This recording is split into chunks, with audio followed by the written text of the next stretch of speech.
Terima kasih sudah hadir dan menyempatkan waktu untuk kegiatan kita pada siang hari ini, di mana saya membawa materi menyebarkan pemahaman dan penerapan pengalaman budaya positif dari modul 1.4, di mana yang kita tahu saya sedang mengikuti calon penggerak angkatan 9, dan salah satu penugasannya yaitu adalah mengimbaskan tentang budaya positif di modul 1.4. Berikut adalah materinya.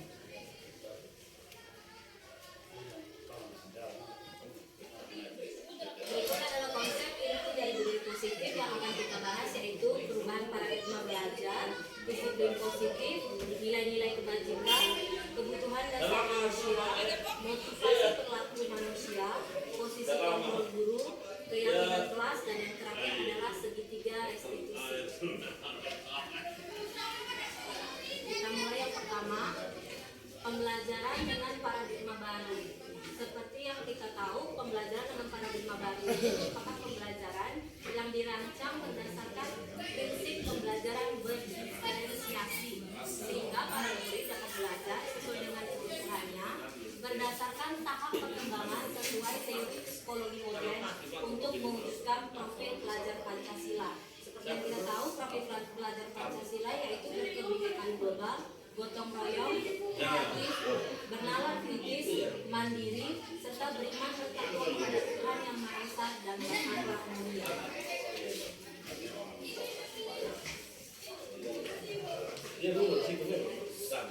Berikut adalah miskonsepsi yang sering terjadi tentang teori kontrol. Yang pertama, kita sering percaya bahwa guru dapat mengontrol baik. Yang kedua, semua penguatan positif itu efektif dan bermanfaat. Yang ketiga, kita percaya bahwa kritik dan membuat rasa bersalah mampu menguatkan karakter murid. Sedangkan yang terakhir adalah semua orang dewasa berhak memaksa murid. Ini adalah paradigma yang harus kita ubah, yaitu dari stimulus respon ke teori kontrol. Kita bisa lihat dalam tabel ini, kita biasanya berpikir bahwa kebutuhan kita itu sama, padahal sebenarnya kebutuhan setiap orang itu berbeda-beda. Semua orang melihat hal yang sama, padahal setiap orang memiliki gambaran yang berbeda-beda. Kita sering mencoba mengubah orang lain agar berpandangan sama seperti kita. Sebaiknya kita mengubahnya menjadi kita berusaha memahami pandangan orang lain terhadap dunia. Perilaku buruk dilihat sebagai suatu kesalahan. Itu kita ubah menjadi semua perilaku memiliki tujuan. Orang lain bisa mengontrol saya. Kita dapat ubah menjadi hanya diri kita sendiri yang dapat mengontrol diri kita. Kemudian saya bisa mengontrol orang lain. Anda ataupun kita tidak bisa mengontrol orang lain. Pemaksaan ada pada saat bujukan gagal. Yang benar adalah kolaborasi dan konsensus menciptakan pilihan-pilihan baru. Yang terakhir adalah model berpikir menang atau kalah. Yang sebaiknya kita lakukan yaitu model berpikir menang-menang. Di sini yang saya ingin tambahkan adalah seringkali kita merasa, apalagi dalam suatu diskusi ataupun rapat, kalau kita merasa keputusan itu berpihak kepada kita, maka kita akan berpikir kita menang. Padahal sebenarnya itu tidak boleh. Yang harus kita pikirkan adalah semua tujuan ataupun hasil rapat itu untuk kebaikan bersama.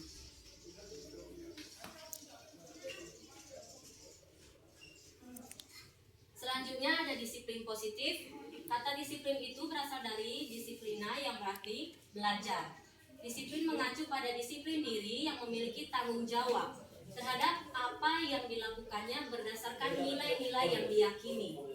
Disiplin positif itu merupakan salah satu penerapan disiplin dengan tujuan untuk menumbuhkan kesadaran serta memberdayakan murid tanpa imbalan penghargaan atau reward, ancaman atau hukuman. Jadi di sini dapat ditekankan kalau disiplin positif itu berasal dari diri murid, bukan karena misalnya kita memberikan hadiah ataupun karena murid melakukan hal itu karena dia takut hukuman. Kemudian sebagai pendidik, tujuan kita adalah menciptakan murid yang memiliki disiplin diri sehingga mereka berperilaku mengacu kepada nilai-nilai kebajikan universal dan memiliki motivasi intrinsik dalam perubahan perilaku ke arah yang lebih baik. Jadi diharapkan setelah kita belajar ini, murid-murid dapat berubah itu dari dalam dirinya sendiri, bukan karena ada unsur paksaan, ancaman, hukuman, atau lagi hadiah.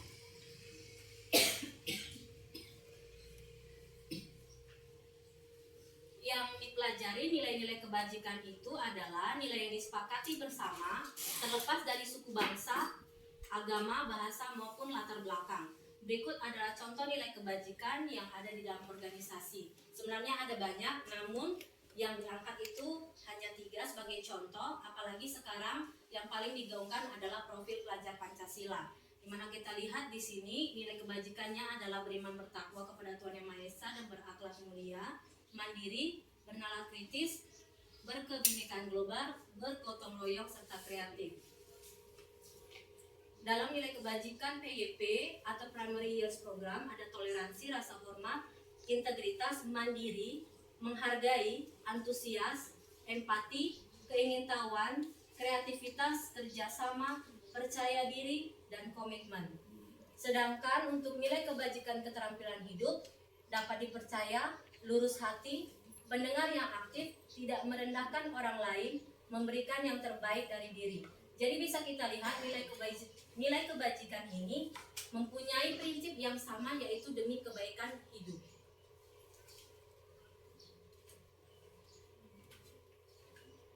Kita lanjut ke materi selanjutnya, yaitu kebutuhan dasar manusia. Seperti yang tadi sudah disinggung, setiap perilaku itu pasti ada tujuannya. Itu karena sebagian dari kebutuhan dasarnya itu tidak terpenuhi. Seperti yang kita lihat di depan, kebutuhan dasar manusia adalah segala sesuatu yang kita lakukan untuk mendapatkan apa yang kita inginkan. Seluruh tindakan yang kita lakukan memiliki tujuan tertentu, dan semua usaha terbaik yang kita lakukan adalah agar kebutuhan dasar kita dapat terpenuhi. Nah, ini dia 5 kebutuhan dasar manusia. Yang pertama pasti bertahan hidup, di mana ada indikatornya, yaitu makanan, pakaian, tempat tinggal, keamanan, kesehatan. Kemudian yang kedua, kasih sayang dan rasa diterima, yaitu rasa diterima, diperdulikan, berbagi, kerjasama, menjadi bagian dari kelompok. Yang ini bisa kita lihat kebanyakan di anak-anak kita yang kurang terpenuhi adalah kasih sayang dan rasa diterima, sehingga mereka cenderung akan membuat kehebohan atau kegaduhan ataupun atensi, sehingga mereka itu bisa lebih diperhatikan oleh kita para guru. Sebenarnya itu karena mereka memiliki kebutuhan dasar yang belum terpenuhi di bagian kasih sayang dan rasa diterima. Kemudian penguasaan, yaitu harga diri, keinginan untuk dianggap, memimpin, berprestasi, diakui, dan didengar. Itu juga hampir bersinggungan dengan kasih sayang. Kemudian yang kebebasan, ada mandiri, memiliki pilihan, dapat mencoba hal baru, serta mampu mengendalikan arah dirinya. Dan poin terakhir adalah kesenangan, yaitu bermain, humor, antusiasme, dan tertawa. Nah, di sini kita dapat belajar, memang setiap anak itu memiliki keinginan untuk bersenang-senang, apalagi di usia mereka yang masih tergolong masa transisi anak-anak ke remaja. Jadi sebisa mungkin kalau kita pelajari, kita menciptakan metode pembelajaran yang sekaligus menyenangkan bagi anak, sehingga untuk kesenangan mereka itu tidak merasa terenggut saat kita mengajar di dalam kelas. Karena biasanya mungkin selama ini yang sering terjadi adalah saat belajar anak-anak akan diam ataupun akan menonton di bangkunya masing-masing, hanya mendengarkan ataupun melakukan ceramah satu arah. Nah, itu tidak dianjurkan. Lebih baik anak-anak tetap dipenuhi kesenangannya, yaitu bermain sambil belajar.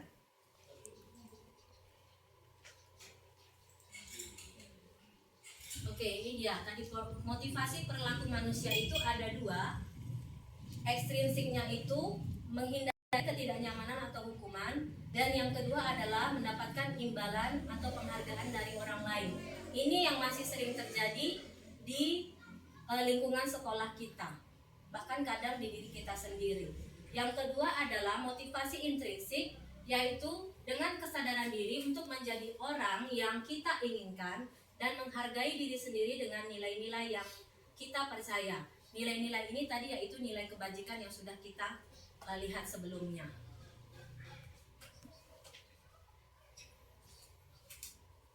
Nah, ini beberapa perbedaan.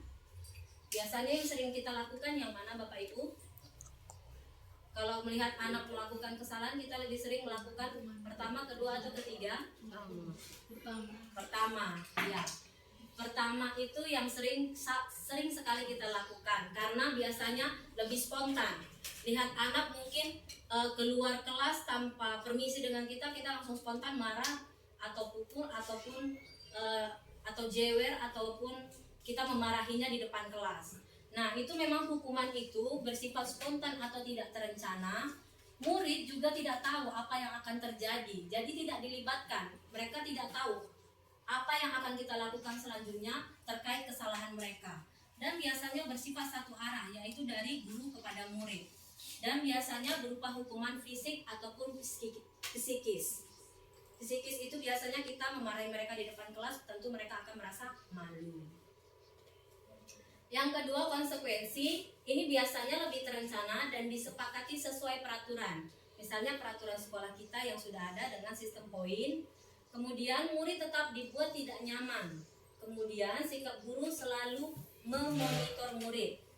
Tidak bisa dipungkiri saat kita melihat, apalagi biasanya ini dilakukan di sekolah swasta.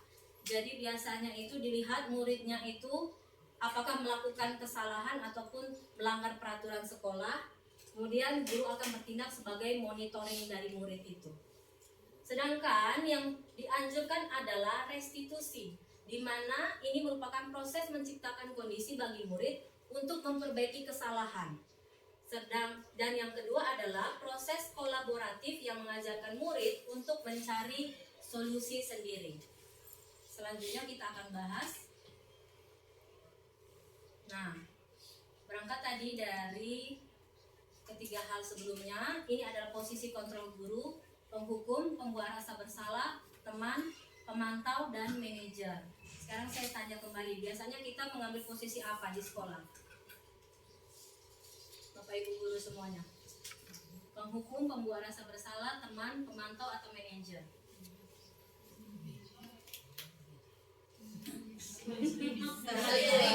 Kolaborasi antara beberapa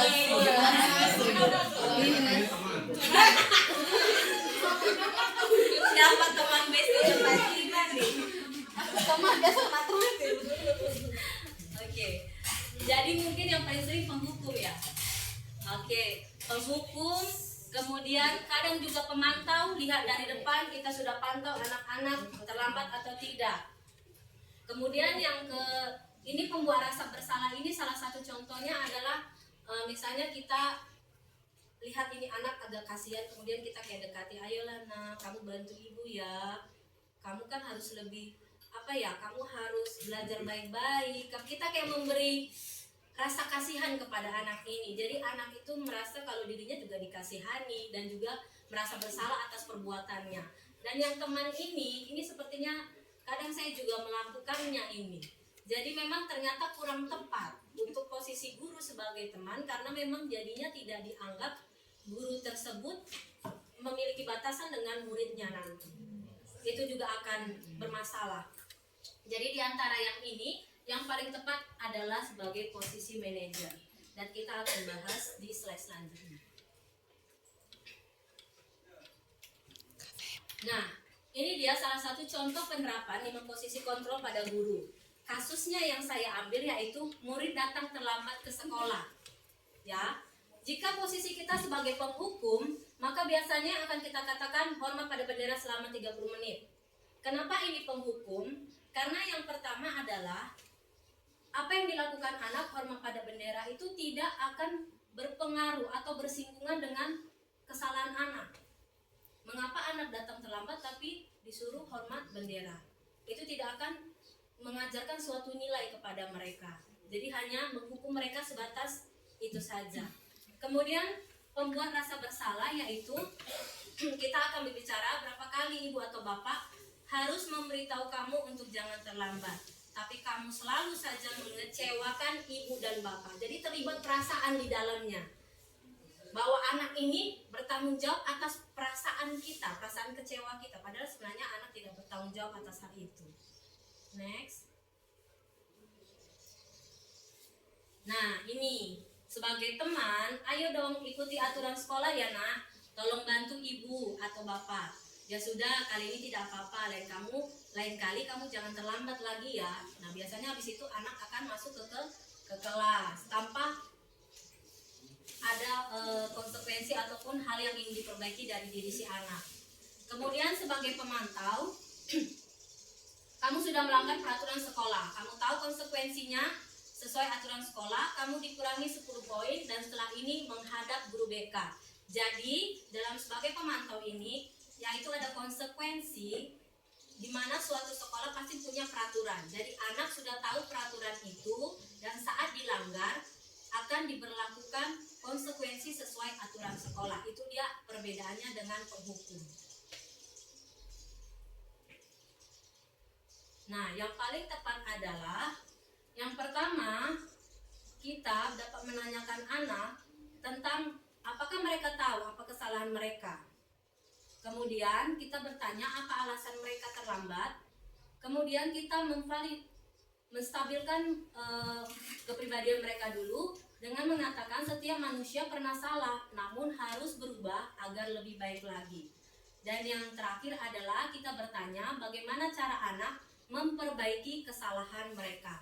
Jadi diharapkan anak tahu apa kesalahan mereka dan mereka juga harus memikirkan apa solusi dari kesalahan mereka itu.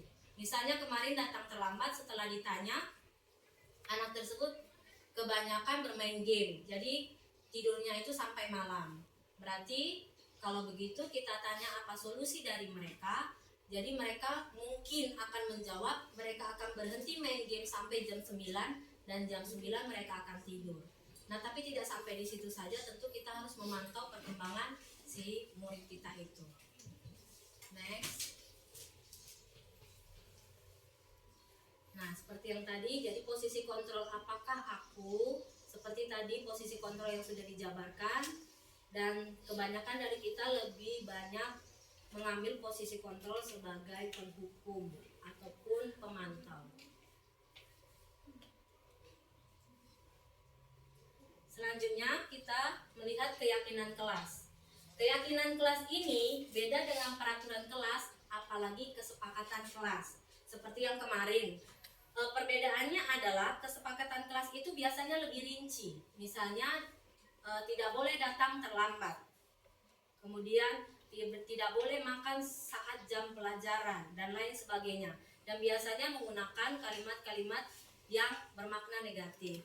Sedangkan keyakinan kelas ini berbeda dengan kesepakatan kelas. Di sini akan kita jelaskan. Nah, keyakinan kelas itu perbedaannya adalah dia bersifat abstrak. Jadi bersifat dari nilai-nilai kebajikan yang tadi sudah kita lihat bersama.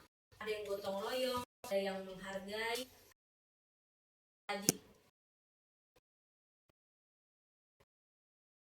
Kemudian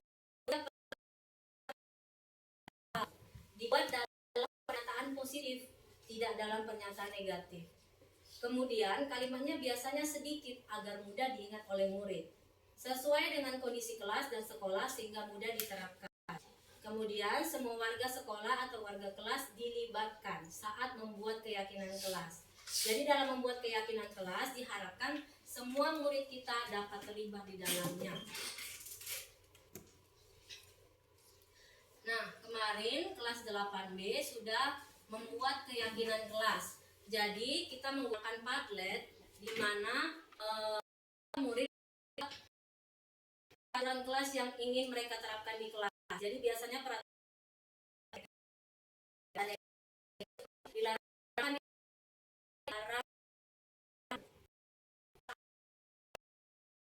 kemudian ini dilarang membeli, kemudian dilarang berkelahi di dalam kelas, tidak boleh memaki, dilarang mencuri pulpen dan lain sebagainya.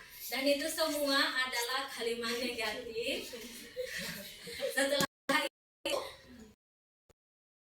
yang kita akan positif sebentar. Contohnya untuk mulanya mana ini? Baik. Bermain kesulitan. Ada juga di sini wajib membayar uang kas. Harus mengerjakan jaga kebersihan kelas. Kemudian datang waktu fokus belajar dan lainnya. Jadi aktif. Jadi mereka dilibatkan dalam membuat keyakinan kelas itu. Setelah kita sudah selesai merangkum keyakinan peraturan-peraturan yang sudah diubahkan dalam kalimat positif, kemudian bersama siswa kita akan menyimpulkannya menjadi keyakinan kelas. Seperti kalau tidak memaki, itu termasuk ke dalam nilai kebajikan, saling menyayangi, menghargai, menghormati. Kemudian ada yang bilang kelas masuk dalam nilai kebajikan itu ketertiban dan kesopanan. Kemudian ada yang bilang jangan tidur saat di dalam kelas, berarti itu termasuk ke dalam fokus belajar. Ada yang bilang harus piket sesuai waktunya, berarti itu menjaga kebersihan dan keindahan kelas. Kemudian kita rangkum itu semua menjadi pernyataan yang lebih universal. Itulah yang akan disebut menjadi keyakinan kelas. Dan kita bisa tempelkan di kelas kita. Jadi saat anak nanti melakukan kesalahannya itu akan kita arahkan dia melanggar keyakinan kelas pada poin yang berapa. Jadi tidak harus secara detail semua larangan-larangan, tapi kita akan buat dia lebih universal dan abstrak untuk keyakinan kelas. Next. Selanjutnya yaitu segitiga restitusi. Untuk anak yang membuat kesalahan, tadi sudah disinggung, pertama kali yang kita lakukan adalah menstabilkan identitas mereka. Kemudian yang kedua adalah validasi tindakan mereka yang salah dan menanyakan keyakinan kelas yang sudah disepakati.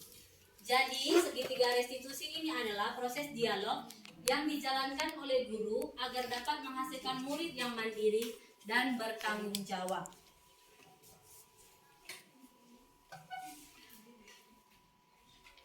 Nah, ini adalah beberapa contoh dari pertanyaan atau pernyataan tentang segitiga restitusi, di mana yang pertama yaitu kita menstabilkan identitas murid dulu. Berdasarkan prinsip membuat kesalahan adalah bagian dari proses pembelajaran. Jadi setiap dari kita, bahkan guru juga bisa salah, apalagi murid kita juga bisa salah. Itu merupakan proses dari pembelajaran kita. Biasanya kalimat penguatannya yaitu berbuat salah itu tidak apa-apa. Tidak ada manusia yang sempurna. Saya juga pernah melakukan kesalahan seperti itu. Kita bisa menyelesaikan ini. Atau bapak dan ibu tidak tertarik mencari siapa yang salah, tetapi bapak atau ibu ingin mencari solusi dari permasalahan ini. Kamu berhak merasa begitu, dan apakah kamu sedang menjadi teman yang baik buat dirimu sendiri? Nah, ini adalah beberapa pernyataan yang bisa kita ajukan saat kita ingin menstabilkan identitas dari murid yang membuat kesalahan.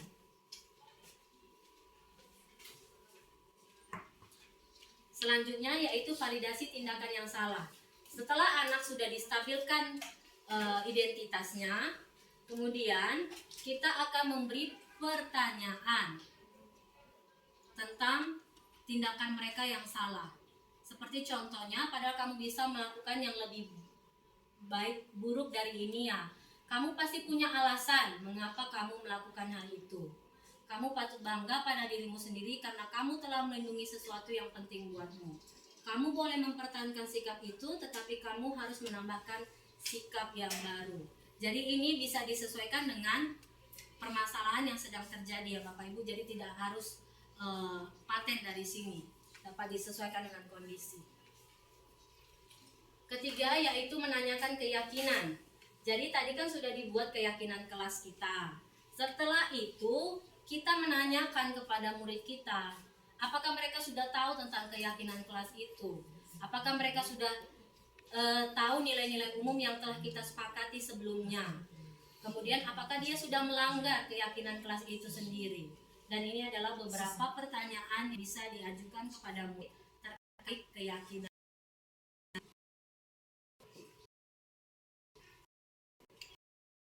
Oke. Untuk dalam penerapan program positif ini, hendaknya guru memiliki standar kepribadian profesional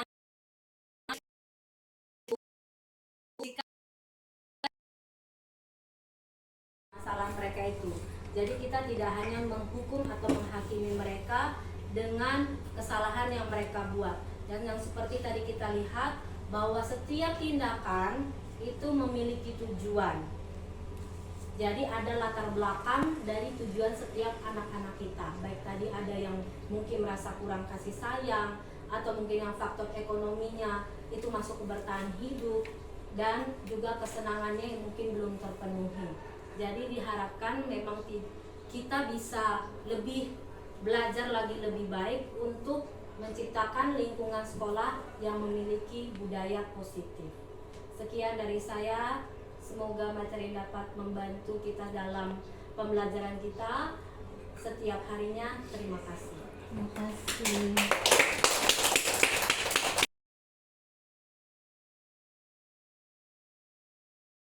Oke, Mas Yam. Oke. Apakah ada pertanyaan dari Bapak Ibu semuanya? Ya, silakan Pak Jiba. Terkait dengan penerapan hukuman, Ya. atau menurut beta di sekolah ini baik guru atau siswa sudah terbiasa dengan budaya hukuman. Maksudnya karena itu kita bisa kasih spontan terus reaksi juga kita bisa dapat. Nah, kira-kira solusi apa yang dari guru penggerak bisa tawarkan untuk ataupun kondisi sekolah? Yang kalau mungkin sekolah di tengah kota bisa ada tadi, tapi kalau di Katong sih bukan hanya siswa, Katong guru karena siswanya begitu, Katong kasih tindakan yang tegas. Makanya mungkin ada saran atau apa yang mungkin Katong bisa sesuaikan dengan ini sekolah. Terima kasih untuk pertanyaannya. Untuk kebiasaan memang di sekolah kita yang membudayakan hukuman, karena memang lebih gampang untuk diterapkan, apalagi mungkin latar belakang dari murid-murid kita yang keluarganya juga cukup keras. Jadi saat kita melakukan tidak bertindak dengan cara menghukum, mereka biasa bersikap sepele atau meremehkan guru. Dan memang itu masih menjadi kendala di kita. Namun saran saya, jika memang bisa dilakukan, sebaiknya kita melakukan pendekatan segitiga restitusi ini dulu. Walaupun seperti yang tadi kita bilang belum mudah atau tidak gampang untuk dilakukan, minimal kita tanya dulu apa yang menjadi latar belakang atau penyebab dari perbuatan mereka. Ya, seperti yang tadi ada yang terlambat atau mungkin yang sering mengejek orang tua dan lain sebagainya. Nah, itu biasanya mereka akan bilang main gila. Nah, main gila yang terus-terusan itu mungkin akan menjadi catatan kita wali kelas, terlebih terkhususnya adalah guru BK, supaya bisa berkolaborasi bersama. Karena anak-anak ini selain pengetahuan kognitifnya saja, diharapkan juga untuk keterampilan sosial dan perilakunya juga bisa lebih berubah. Karena kan kasihan sekali saat mereka sudah ada di dunia kerja atau lingkungan masyarakat, nanti sikap mereka akan tetap seperti itu kan tentu tidak baik, begitu kan. Nanti akan berpengaruh terhadap kinerja mereka atau kehidupan mereka selanjutnya. Jadi diharapkan memang itu ada kerjasama antara guru wali kelas dengan guru BK untuk menangani anak-anak ini, apalagi dengan kesalahan yang sama ataupun yang berulang. Mungkin guru BK dan wali kelas bisa membuat jurnal perkembangan anak terkait perilaku mereka yang sering tidak menyenangkan. Jadi jika memang sudah tidak bisa ditangani sekolah lagi, kita bisa mengundang juga orang tua untuk mendiskusikan tentang anak ini, apakah dia itu bisa juga dididik di rumahnya bagaimana dan bagaimana penanganan atau solusi dari pihak keluarga juga. Karena keluarga kan yang paling berpengaruh besar untuk anak-anak ini. Anak-anak waktunya lebih banyak di rumah daripada di sekolah, itu tidak bisa dipungkiri. Jadi memang perlu koordinasi dan kolaborasi dari semua pihak, dan sebisa mungkin kita mulai merubah kebiasaan menghukum, apalagi hukuman fisik, ke anak-anak kita. Terima kasih.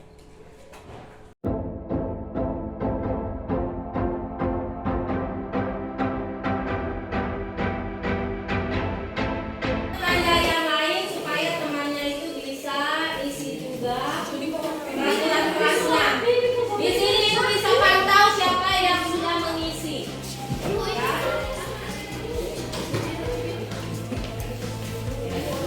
Iya, peraturannya apa? Misalnya langsung sah, dilarang apa? Belum ada yang masuk nih.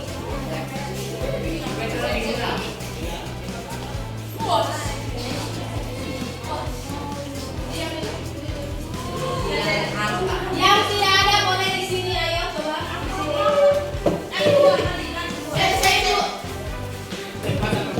Ini sudah. Ayo cari teman-temannya yang lain.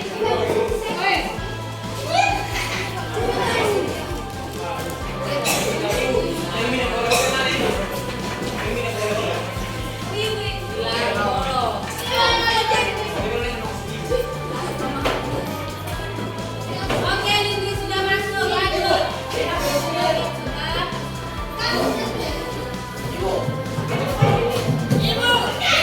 Kamu dari Jody harus menjaga barang di kelas. Itu termasuk apa itu? Menjaga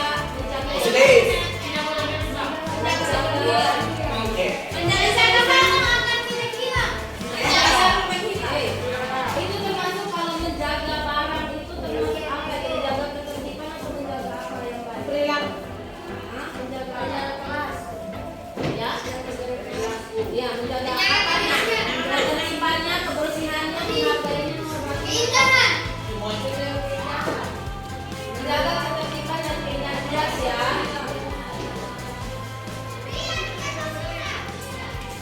Tidak boleh mencuri. Ini tadi ada yang mencuri ballpoint ya. Itu kalau mencuri itu berarti masuk ketertiban dan kesopanan. Itu berarti dia itu ada jiwa-jiwa peto mungkin ya. Itu yang dimaksud. Jadi harus saling sayang ya dengan teman-teman di dalam kelas ini. Kalau sudah saling sayang, sudah saling memiliki, pasti tidak ada lagi yang saling ejek, saling bully, bilang temannya bodoh dan lain sebagainya.